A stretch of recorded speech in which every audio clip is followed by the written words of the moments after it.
Hey folks, Jesse here from Onion Grass Gardens, and today we're going to talk about, first of all, why you should let your volunteer vegetables come up, specifically tomatoes, and also why you should let your heirlooms cross. Let's get into it.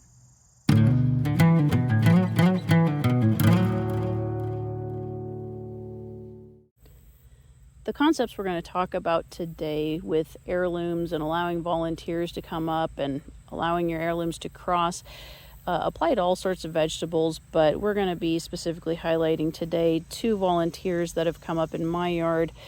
This one that I'm calling 100 Suns, that is likely a cross between a Sweet 100 and a Sun Gold. This one I've been cultivating the last several years and really trying to get that to adapt to the yard. And the other that I'm going to be highlighting is this year's interesting volunteer. I have no idea what this cross is, but we're going to be talking about that a little later and what our plans are for that. So stay tuned as we talk about this really interesting topic about why you should let these things cross and cultivate your volunteers. The prevailing argument about why you shouldn't cross your heirlooms or let different varieties cross is that you don't know what you're going to get, right? And my question is, do you take that attitude at Christmas? Like, oh my God, let's cancel presents. You don't know what you're going to get. No, you don't. All right? So, yes, you don't know exactly how your variety is going to turn out. Okay? You're going to get different stuff. You're going to get cool stuff. Some of it you're really going to like, and some of it you're not going to like.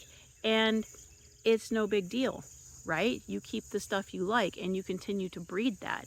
And I think sometimes we try too hard to create consistency. All right, I understand why commercial farmers want consistency, right? You want your customers to understand what they're going to get every time they buy from you. But gardeners we're just gardening for our own food and for our own enjoyment, we don't require that same consistency as far as the shape and color of our tomato, right?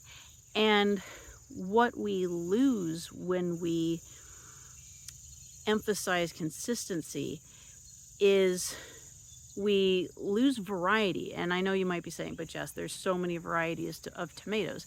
There are, but we lose variety of genetics. We lose all the different expressions that these genetics have, right? So you can have two tomato plants cross and you can get 3 or 4 different things from their offspring just by planting a couple seeds. And all of those offspring are going to have the traits of their parents. So this whole thing of you don't know what you're going to get, well, you're going to get something similar to the parents at least. And if you like the parents and how those have turned out, chances are you're going to like the offspring too. So when I got a cross between a Sweet 100 and a Sun Gold, I got a really nice variety of a tomato because I like both of those tomatoes, right? You see the logic there? So don't let this attitude of, oh my God, you don't know what you're going to get, it's not going to be consistent. As someone who's growing for my own food, the only consistency that I'm looking for is that I consistently have food, that I consistently have healthy plants, that I consistently have tomatoes. But do they need to be perfectly red? Do they need to be this size? Right? That I don't need that. Why would I value that? I would rather have a wide variety of flavors. I'd rather have a tomato that I'm growing that nobody else has anywhere in the whole world, right? Because it was a cross that happened in my yard and now I have something unique and beautiful. So, and for home gardeners, it's better for us to have something that is adapted to our conditions. And the only way you can get adaptations is by crossing and letting those genetics shake it out. and also from volunteers, because if a tomato comes up as a volunteer, it has made it through the winter here. It has outcompeted the weeds and grass. So it is already a strong and hardy plant. And I got my 100 sons from a volunteer. And now we've got this new funky cherry Roma that also came from a volunteer. And those are good, strong plants with good genetics that we're going to keep continuing to grow. This is why we keep our volunteers right here. So look at this. This has a shape something akin to a Roma, but it's a cherry tomato and is orange. So what was the cross here? Was the cross between an orange cherry tomato and a red Roma? Was it an orange paste tomato, which I did plant, and a different cherry? What exactly happened here? You just can't even know. So when you bite into this variety, you can see it's super meaty. There's not a lot of room for seeds in there. And it's a sensation a lot like biting into a grape. There's a pretty thick skin on this, but I've been noticing that this has taken almost zero bug damage. And I mean, all the tomatoes on this plant have taken almost zero bug damage because of the thicker skin. And the flavor of this is really good. So when you bite into it, first it's like biting into a grape. And it does have a tomato flavor, but it's on the fruity side of it. And you get an aftertaste that's just got a hint of something tropical in it. It's just a really nice experience to bite into this tomato. Still, what the cross could be, who knows? But from this point forward, I'm going to be breeding this, and I will be crossing it with maybe some other successful tomatoes in my yard and continue to develop it to see how it does. It was pretty harshly affected by the heat this year, so maybe I'll cross it with something that's a little more heat tolerant. But folks, this is the scary thing that you get when you let your tomatoes cross, when you let volunteers come up and you cultivate them. This is it. That's the scary thing. As a disclaimer, I will say that I am not using any kind of scientific means or methods of crossing my plants. When I say that I'm breeding them or crossing them, I am literally planting two plants next to each other and letting them pollinate each other or not as nature has it.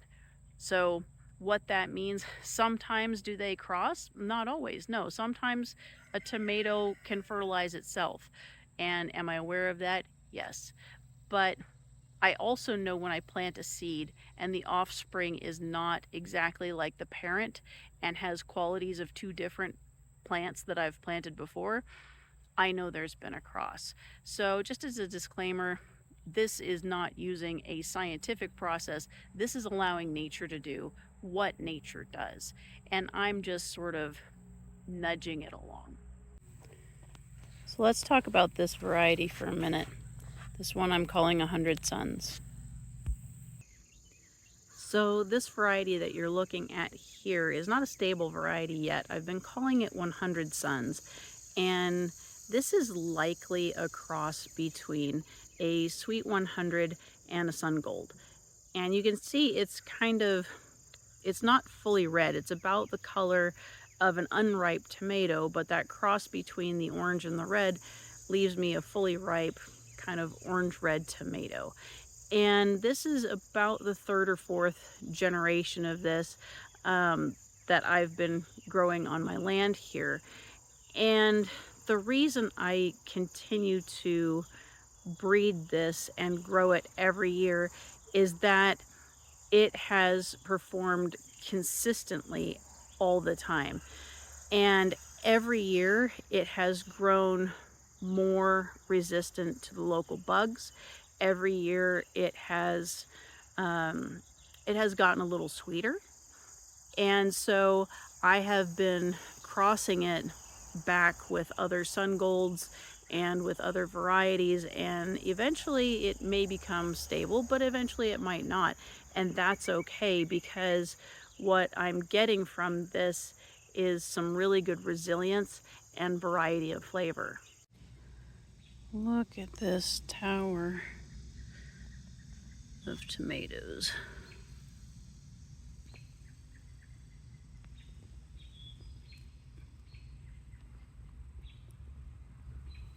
Like different stories of a building. So I've gotten the 100 Suns to a point now where the plants are fairly blight resistant. The tomatoes are somewhat insect resistant. They're more insect resistant than the heirlooms that I plant in the first year of planting. So for example, these are more resistant to bug damage than sun golds or sweet 100s. So these are improving. They're not perfect yet, but the plants are vigorous. They produce sweet tomatoes, and that's fantastic. That's exactly what I want. I will likely be crossing them with these little guys in the future, and these were named Tiny Tims. You will not find these commercially on the market. If you find a Tiny Tim commercially, they're a small red tomato. I talk a little bit more about that in my video about my tomato failures, which you can look up there, because I started this season with a failed crop and had to replant. So all the tomatoes I'm getting this year are a second planting. But I'll likely try to cross the sweet 100s with these yellow Tiny Tims. This little plant is super productive. It seems to be resistant well to the things in our area. And I believe that's the case because this was bred by a gardener. So this is not a purebred heirloom, right? It's not something that has been inbred across generations. Instead, it was something that was crossed across generations and has that nice genetic variety that we want to see in healthy plants. We all understand that inbreeding animals and inbreeding people is a bad thing, but somehow when it comes to inbreeding vegetables and fruit, suddenly we cherish it and call it an heirloom, right? That doesn't really make a whole lot of sense. And it's my belief that we need to allow those genetics to intermix. If you want a really full explanation of that philosophy, I would highly recommend that you read Joseph Lofthouse's book, Landrace Gardening. Let me uncover the whole title for you. I read this book. It's a great book. I would highly recommend it for anyone who is doing their own plant breeding in their yard. I'll put a link in the description below as well so that you can get a copy of it for yourself. But ultimately, if we're going to build resilient systems, if we're going to have a resilient garden against harsh weather and against insects, and we don't want to use a bunch of synthetic pesticides, herbicides, and fertilizers to keep that going, then what we have to do is breed stronger plants, and you can't breed strength through inbreeding. Listen, you can do this, okay? You don't need any special expertise. You don't need a certificate or a college course or anything. All you need to do is grow tomato varieties that you like. Plant them next to each other, let them cross, save the seeds, right? And then the following year, you plant the seeds. And you keep planting stuff and keep experimenting, put new varieties out there, let them cross, and just continue to cultivate the things you like. And if there's a quality that develops that you don't like in a plant, well, don't save the seeds from that. And if there are qualities that develop that you do like, save those seeds. And then maybe if you have two varieties that have qualities that are similar that you think are great, plant those next to each other. Let them cross. That's it. That's as simple as it is, right? Our ancestors have been doing this since the beginning of time when people discovered that you could plant seeds and you could save seeds from the strong and healthy plants. So you can do it too. Just go plant stuff. So if you like this video, please hit that like and subscribe button and stay tuned for more garden videos like it. I look forward to seeing you in the future. Thanks for joining.